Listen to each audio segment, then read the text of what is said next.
Benjamin Mtenda Mambo versus Emilia Muyambo Nabavo. Kufa kwa Sofia Chigumira.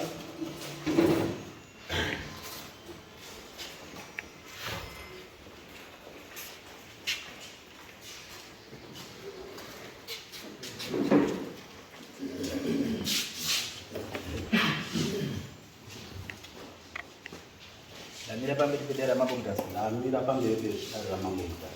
Zvisetwe zvokwadi. Izvo zvichataura nezvechokwadi. Ikanyepa chabatwa nemhosva. Ndikanyepa ndichabatwa nemhosva. Mwari aribatsirawo. Mwari aribatsirawo. Pamusoro ichakanyepa.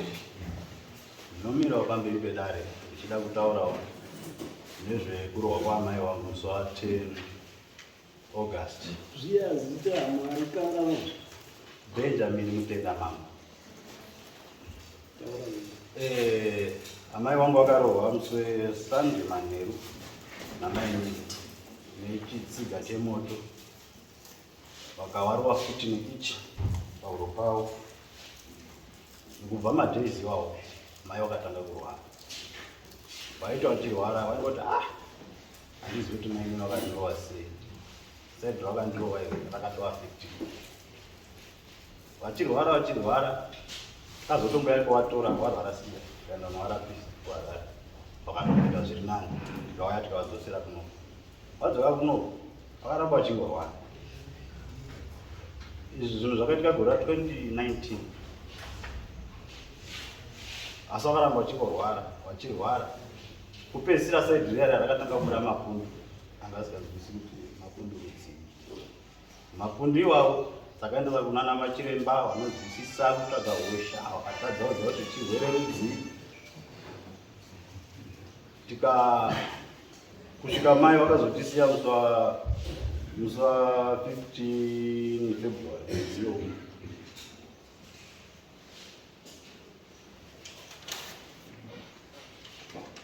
Ndo mamiriro akaita nyaya yangu. Asafa 15 February. But nyaya yako that is something to see. Because makawerengera. One. Because munhu kana arohwa pane zvinhu two. It's either common assault kana kuti GBH and kana yatongowa GBH yakuda chi medical report. Then kana yaenda ita medical report yakuenda kumagistrate yononika degree ye-injury. Then kana paine compensation or whatever zvinofana kuitwa zvoitwa. Kana iri kuti munhu ari kuendeswa kujeri munhu oendeswa kujeri. Kana munhu achibhadhara fine munobhadhara fine. But now check makagara mai vakakwara kusvikira mai asvika pekudi kukushaya. But musina zvamakaita handisi. Because right now what it means zvazvokuti kana wakuitanga nyaya izvozvo zvakutaura kuti bhodhi yamai vako yakufanira kuexhuma yoenda kupostmortem kuti paite determination yekuti mai vakafa nei, kuti chakauraya mai yanga iri cause yekuti akanga akadii akarohwa. Ndiye kurohwa here, ndiye kurwara here, kana kuti ndeyechii. Because pakangoitika zvinhu maifanira kunge makaenda kumapurisa makaita police chief report. But isusu zvatoziva ndezvekuti right now padeath certificate pakambozi cause of death chii. Ndipindure mama. Yes. Kunyaya yekupolisi takaenda ndakatova kuti mama endai kuti kupolisi. Wakati saka ndovhurisa dhoketi rikati umwe munoti toda kuti tiyananiswe bhozi vanhu vanogara musha umwe chete. Toda kuti tiyananiswe bhozi iyo vanoshanda vari department neneighborhood. Ngati iyo semunhu anoshanda nemapurisa anokwanisa kutsiurika kuti zvawaita izvi hazvidini hazvitenderwi pamutemo. For sure zvikaitika saizvozvo vakati zveshuwa takakambirwa nemapurisa. Ndobva vakazodini vakazoenda kuchipatara. Kupolisi vakatoenda. But that's what we are losing. iwewe ndiwo wakumutsa nyaya asi muridzwe nyaya uri nyaya nemwingina wangu yakapera because the fact yekuti wakaenda kumapurisa wakakanzelewa handiti kumapurisa wakabuda imomo wakwirirana wakaita ndasorisori handiti saka izvo what is the problem chatinofunga kuti nyaya ingatisunze chaitoti nyaya tisimudze changamire inyaya yekuti mai wangu wakasvika pakuzorora achingoti marero ndakaitwa zaidi handizivi kuti chii chakapinda munyama yangu then inini nyaya ndatakati yapera but pane zvinhu zvinodata kubvunzanawo sevana baba kuti nai munin'ina njiwa dzakafamba sei pane njiwa dzadziri tichibvunza munin'ina wangu mwana mai dzaidzi dzakatengeswa nemunin'ina yedu saka tikubvunzana isusu pachedu vana mai akabva kupindira nyaya vatanga kutopopota katika izwa wakumikisa zvinhu pane kutengeswa kwenjiwa nekurohwa kwamai zvinhu tu zvakasiyana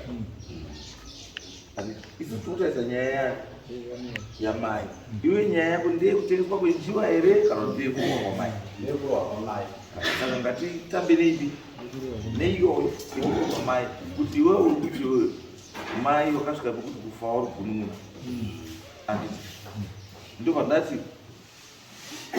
chinhu chausina kundibvunza chausina kundipindura ndati death certificate takati cause of death chii death certificate yes tisati takati neburial order satatora death certificate satatora zvakanyorwa kuti cause of death chii ndakati kuti anomira iri munhu afa nei iyo waiti saidhora ngati mapundu racho akara ne wanga kuti hatisi kuziva kuti inini anoti doctor handiti kana iwe hausiri doctor asi chandoziva inini ukaona munhu uri kuzwa buda mapundu rimwe side nechii nechii isusu kakawanda kacho tototaura kuti ihepisi handizvo saka isusu ndosati kuti tinotizive kuti death certificate rakati chauraya mai chii because pamwe death certificate rakati mai vafa nechii ihepisi imi muri kuti wadini wachaiwa pane chinhu chinonzi coincidence in life kuti unongoitawo chinhu ka chopa chatongobatanawo nechimwe chachagara chinoda kuzviitikira wacho wobva watoziva ndiwe because inini ndandofunga kuti nyaya yako yanga iri kuti mai kuru mai nini wakarohwa sisi ndopa ndandofunga ndopa nenyaya yakuipa but manje iwe wazoenda further than that kuti pamusoro pekurohwa sisi wakasvikira pakufa so in other words you are saying munhu akauraya mai wako munin'ina wamai wako akamuchaya ndizvo here ndokutatayo kuti tibatsirwe inini handibatsiri iwe takaonetaura kuti ndizvo here zvauri kutaura kuti uri kuti here mai inini ndo wakauraya baba kuti akauraya mai because kana uri kufunga ka uri kuti mai ndiye akarohwa chii mai inini ndiye akauraya mai then it means that rinenge rinenge risina jurisdiction because pakuda mainvestigations akuitwa nepolice because it becomes a criminal case yatomedha handiti kana isiri medha kana wakadzorirana nechii yaculpable homicide kuti wanga uri kuchaya handiti saka zvinhu zvakuda kuti tichiriendese nyaya yacho painofanira kunge idii ichienda handiti kana munoti kuchiwanduka kana kuine zvimwe zvomakusangana nazvo zviri maeringe nechii nekufa kwani kwamai then tochitaura kuti aiwa chiitai so kuti mudii mubatsirike handiti kugara ako pasi mai nini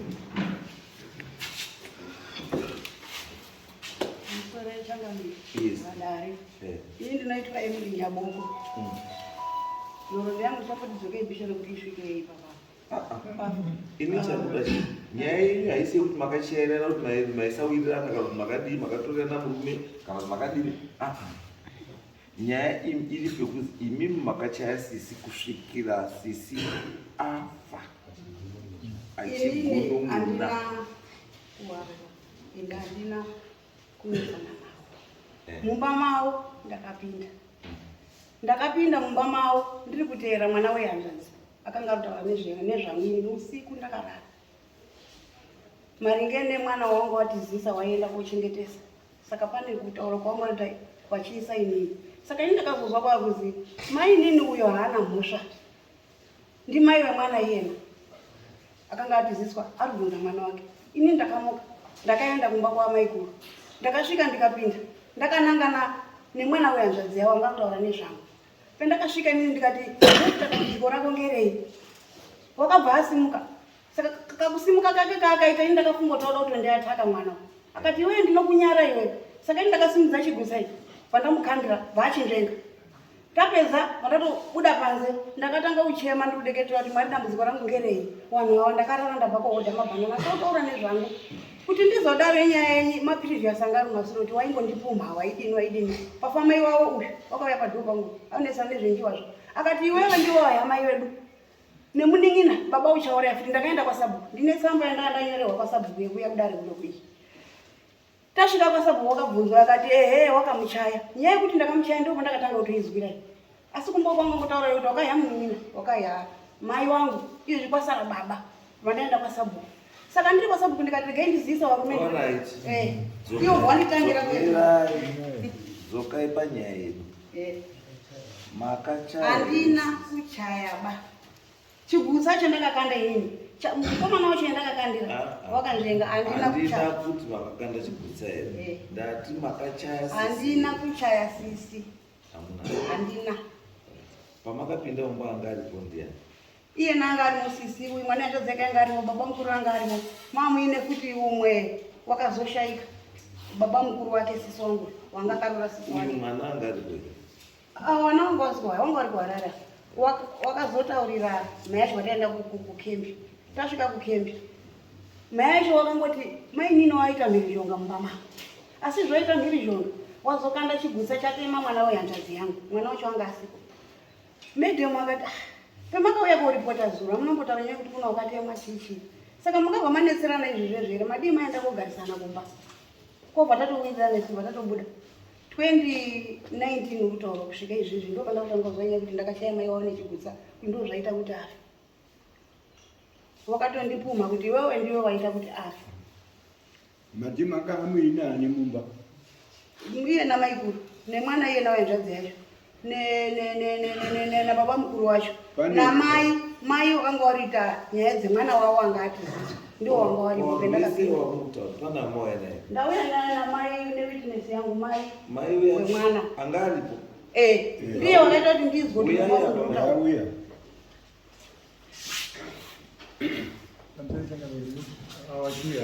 Pani panodobvunza mati mwana wehanzvadzi wakanzvenga. Sachigusa ipa akanzvenga chakadonera papi. Chigusa chakapota kuseri kwake. Achinyorwa mai. Inini handinozvona achina kurowa mai. Sorry, I'm not the. Chakapota kuseri kwake.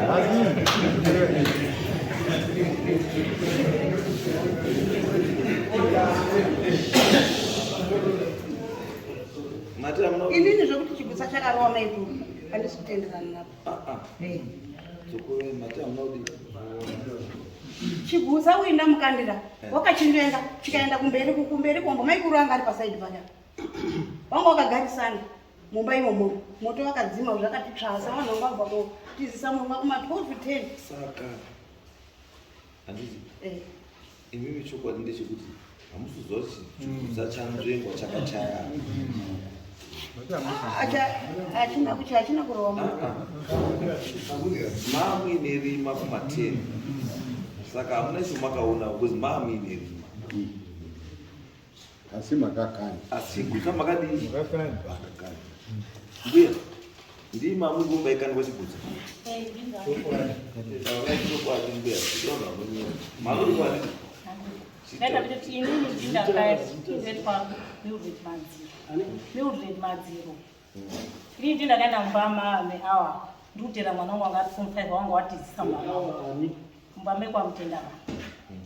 Ndatera mwana wangu anga ari form 5 wanga watora watizisa. Ndakaenda mune murume wangu ndasvika ndati wandoenda uya ndaperawo mwana wangu ndikumbura kuti ndibudisirawo mwana wangu kwamamuchengeta ndatera mwana wangu wechikoro saka tunetsana mbamuya muya ndopa babuda zita kuti mimi mataurwa nani kuti mwana wenyu auya panapa ndimaipira kutaurira here ndati aina ndataurwa nemuni panyaya ndaizwira kuti kumasindike kuchechi kwandaswera ndikumbura kuti ndibudise mwana wangu saka pakatanga kutaudza mbamuya muya pakataura zita rawo ndipo pakabva pakwawo wasvika waya mukicheni muya muya kicheni mamunhu akaendesa naye mukwasha ngatora mwana wangu saka wakabva vanhu vachigutsa vachipotsera kune mukwamba wangu kwamba wangu yabvanzvenga saka ndizozochigutsa changu usiku chakazorowani hanako ndati mhai havo wakatora chigutsa ndati chigutsa chakapotserwa vakuda kutema mukwamba saka mukwambo akanzvenga chigutsa chii anzvenga chigutsa kuti ndizozoti chakarowa munhu kana chinarowa here ipapa panosikusiya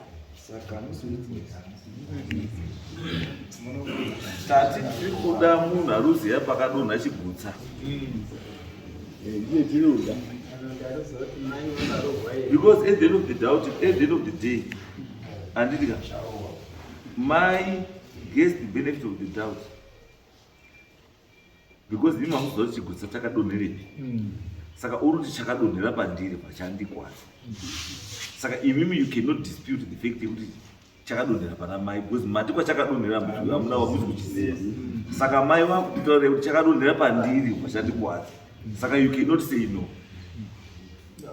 imimi chamukuziva chete kuti makakanda chii kuti chakapererepi saka kwachakaperera wakutaurirai kuti chakaperereno saka imuramba sei wakati chakaperereno wakutaura ima mutuziva matamuziva chenyu kukanda badzi asi kwazvasvika hamuchizivi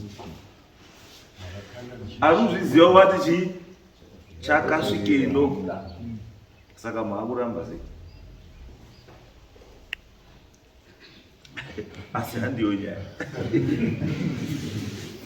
anyway in this case it's your word against his word but at the same time uyu angasi iyese imimo ndimi muridzi wechinhu perpetrator ndimi akakanda chigutsa saka in the event kuti munhu akakwara ndimi munofanira kunga muchibhadhara kukwara kwechinhu kwemunhu asi in this case munhu wacho akakwara anofanira kunga kuti pa-first hand information hapasisiri saka anotitaurira chokwadi kuti ndakachaiwa nechigutsa ndiani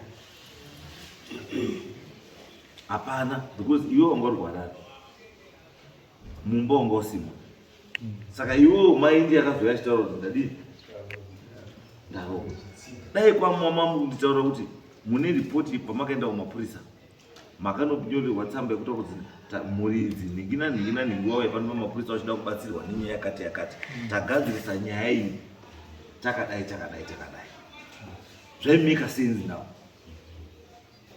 but there's nothing saka chamuri chakungofungirana and ndandoti chinhu chashavaona chatibatsira ichi ideath certificate inenge yakanyorwa cause of death death certificate acho handii futi haripo so zvakafanana kuti iwe imi neni hatizivi chakauraya chii chatunguza nechoti mai akabuda chii mapundu but the real cause yechii yedeath hatisodii isusu manje kunoku manje zvotisiri madhokota tinoti kana iwewe uri kufila kuti you are aggrieved kuti mai ako anafa zvakadii zvakanaka handiti munofamba motaurirwa kuti mai akafa sei ari kudei chichikumuneka because paakafa imwe hama yake besides iwewe yaaitaurira kuti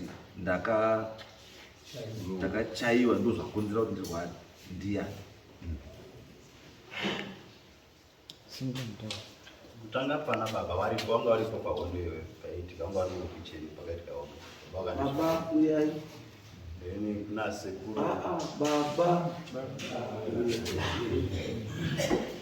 because chinobva chandinetsa ndechekuti sei baba wakanga aripo paitika nyaya muridzi wemukadzi adhisaidha kunyarara wotuma iwe wanga usipo kuti umirire nyaya yawo usina kuona. Baba Sumukai baba uye kuno. Sumukai baba wacho.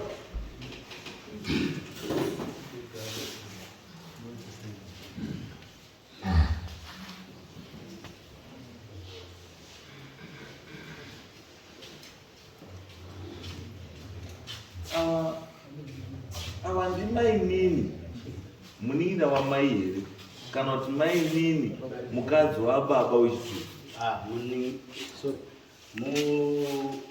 ndimai nini baba na nina wao yani mzee uwo ndi munin'ina wamukadzi wababa munini. Baba munini wazvibudze mukadzi wakashaya. Okay.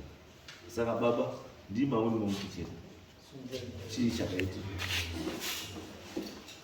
Mamuri mozo bichi. Chii chakaitika? Nawo zamangu wachikurukura ka kuti zvakafamba kudai vakazosvikira kuti vaposere chisa mukuda kuti manje mamwe mabhenza nezvazvorai ndingatidaro ichiya chakapodzerwa chava chaenda kuti wangu mudzimai anga akarara chazvi mbi vachadarire pai iva vakarara mudzimai wangu chakadarika asi kuti chichaze kuti chichasapuruve kuti chakamunera kana kuti chimamunera havazina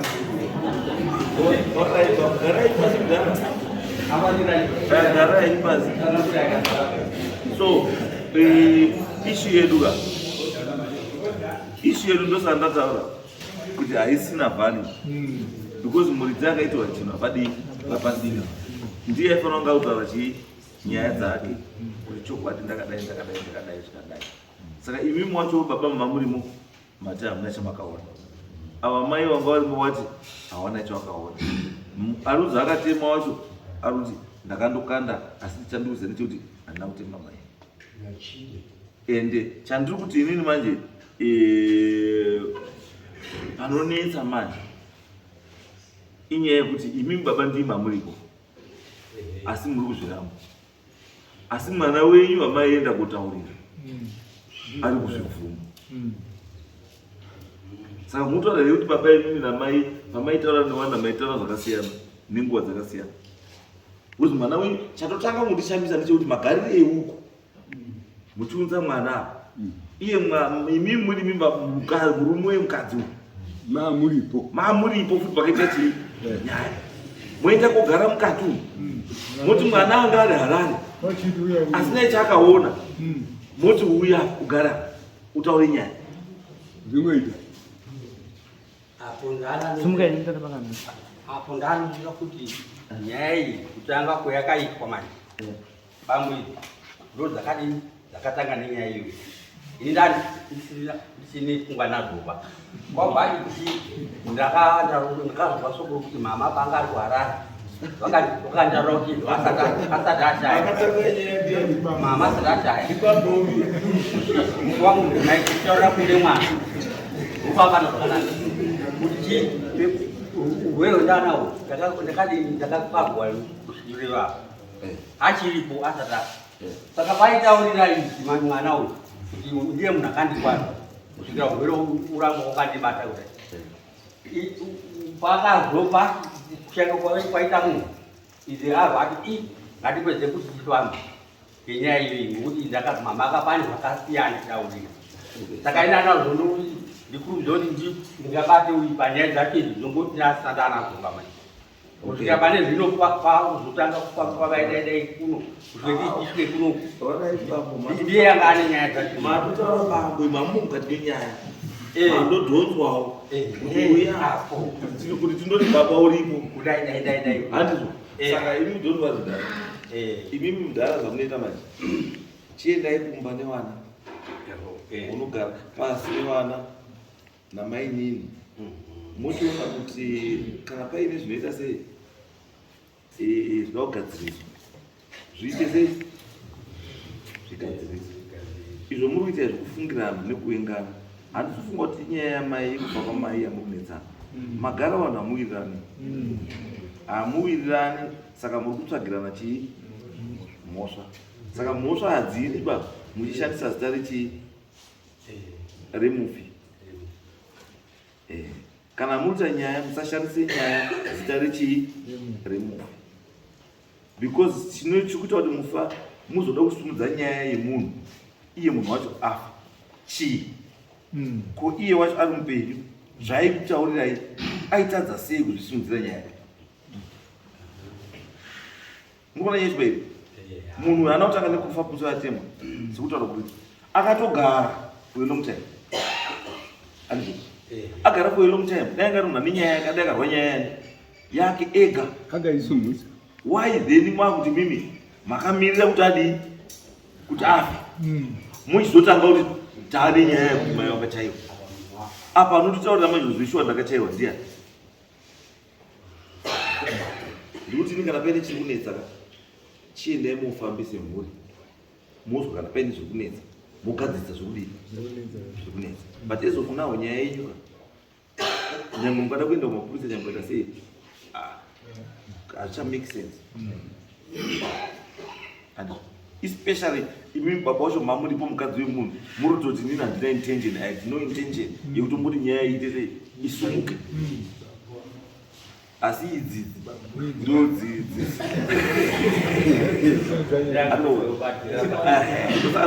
imimi newana chite sei chiendai mogare pasi muona kuti nyaya yakamira sei, mubatana baba munini newamwe mhuri mugadzise marelations enyu.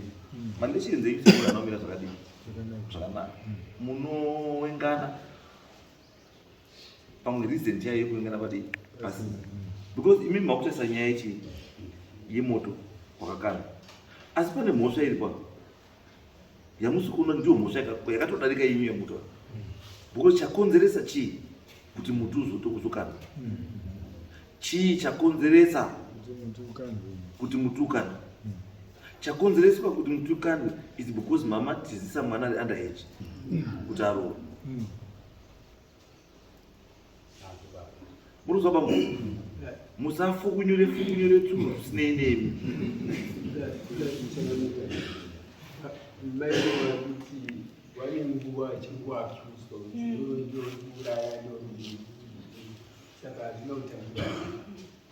Mururamba mukutsvagana nenyaya dzakawanda, saka kuti endai mugare pasi. Kana mati muri kufamba fambai mese munyatse kuziva kuti chiri kumbonetsa mumusha chii, rather than kuti muti awari kufamba awasi kufamba awari kudai ari kudai, hapana kwamuri kuenda. Asi ndakutaurai pandataura nyaya yangu chaiyo chaiyo, mwana wakazoendepi? Wakatotora mwana botenda dai kumuchengeta nauzomona wazotaura ari form 5. Wakatora ari form 5. Anga ni makore mangani? Anga ni 70. Igore ripi? 2018 August. Nguva iyoyo mama waiti haini zvacho, nguva iyo yanga iri 16, yanga iri 16 years. Asi tiri kuti munofanira kunga muchidii, munofanira kunga muchitoona handiti kuti musatarise tumwe tumhosva tudiki muchitadza kutarisa mhosva hombe dzamunenge muchiita sei dzamune mufara. Apa pane ishi yechi matizisa mwana handiti kutizwa kwemwana ndokwakonzeresa chii kuti moto uzokandwe. Saka takuita ndiyo inozi chii iroot cause chii analysis yekuti chambokonzeresa kuti moto uzokandwe chii. Wakazvitaisa wafika wobva wazoona kuti 11 o'clock mainini mamakatano makandogara makandoteerera kuti chii chikuwa next door, kuva mazuva zita renyu matobuda matomhanyayo manga muchakagarirewo na 11 o'clock muri kumba kwenyu mamunyanya kudei. Imimi nambuya wemwana mamakarongawo zvamavakaronga handiti kuti iwe ukauya ukapinda ukatanga nyaya yako ndozouya kokusapota. Musasoda vaona mai, garai mudzimba dzenyu, rarai magumbezi enyu, fukidzai musoro mapinda kamuzwa nyaya dzinei neni. Makazoenda ka pamasvika zvamakanda mumoto mamuda mudziko ndimi here mamune mwana anga aroro handini. Saka nyaya yenyu chaichaiyo vakaenda kukandira moto, muridzi wemwana chaichaiyo warorwa haanombokanda moto, imi mouya koti moto mviriri ndikuti mataura zita rangu mama gara mbuya muine tunyaya twenyu mama kamirira nguwa maka muri kuimba kugara kuti kushaya pano kushaya nditi toko mama gara pakazvironga because hama mutaura kuti 11 kuku mama kagara mama ndozwa zita renyu koutokanda kutobuda koutokanda moto aiwa mbuyetemusha kauno kenyu ndatoona kasiraiti in as much as wangafika kudi but mimi pachezvenyu kauno kenyu akasiraiti akasiraiti ende pamwe pacho muri special constabulary muri special constabulary anobehave that way anokanda vanhu makachajwa here manje nepolisi pamakakanda moto makakanda moto mukakwadza munhu pena were you charged were you charged makachajwa here makakanda moto with the intention yekukwadza chii yokukwadza munhu and at the same time muri munhu wemutemo unoziva mutemo atina kuchajwa wakangotienzanisa wakakuenzanisa wakatienzanisa namai wobva wakusiyai muri pabasa obva wati chienda imo ndati wobva wakusiyai muri pabasa here ndiripo muripo ndiripo kuti mukande futi imwe moto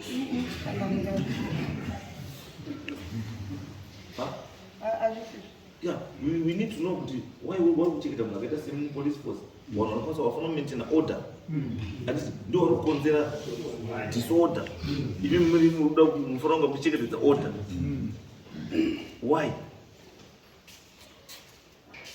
munofanira kumira mbuya because unhu wenyu haudhizive kuti muite mupurisa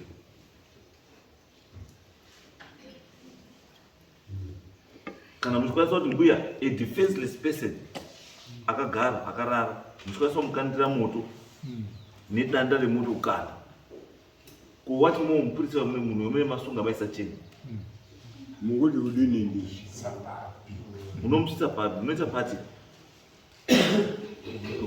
munouraya munhu munoripota police station iruda chindeimba mugare moita zvidataura yenyu chadhira nayo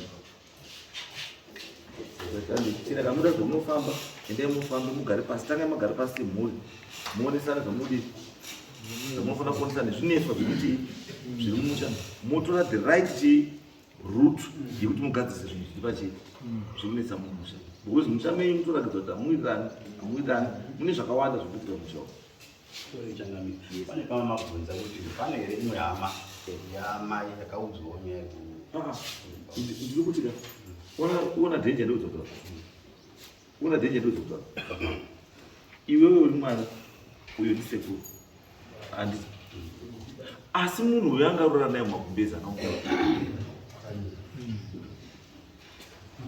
zvinonza kutaura upoende mukwedza kuna kuti munhu anobuda mumbongo haaudzi munhu uyo akarara naye pamubhedha munhu akamuroora kuti ndine this challenge wobuda womirira iwewe kuzokutaura iwe gwarari womirira sekuru zokutaura kubva kwakasagama unoona changamiri baba munhu ungoti nyaya dzinoitika kazhinji pamba haatauri hatari kana anything mutodzizwa nevamwe vanhu iyo hana chanotaura aiwa vachiourusa varubaba vakakuza unoziva zvakawanda ndikozika akaona nditoa ndopatore musiyano wacho wako nababa iwe uri munhu ari confrontational baba haawasi iwewe utoti kana ndikandira moto ndokukandirawo chii moto handiti asi baba kuti kwakandirwa moto iwe nyararo ndakuchitaura zvinazo ndikutaura vangu vane disturbances yemind yakafika pane tsaona yakamboitika saka pfungwa dzavo dzakakanganisika nhasi kari kutaura zvese izvozvo saka munhu kungoti haanene zvakawanda zvinachakalife hameno kana musina kuona aiwa ini ndikutika imi ndi munoziva chii andira saka ndikuti awa ndiani sekuru saka sekuru fungaiti kutaura izvoi anga makaudziwa nehanza dzanza akabvudza yani saka zvakabvudza chiendei kumba newazutu nemukwasha Sekuru gara yenyu pachena. chawana munogara pasi mutsvage kuti chii chakauraya chii. Because musakadaro there's no way yamunokwanisa kuti chakauraya ichi. Because already ndanga munayeto wandoiswa rimo anditi ndatirira zvakanaka anditi uyu ataura kuti mai akamutaura kuti ndakachaiwa nechii ichi ndikachaiwa futi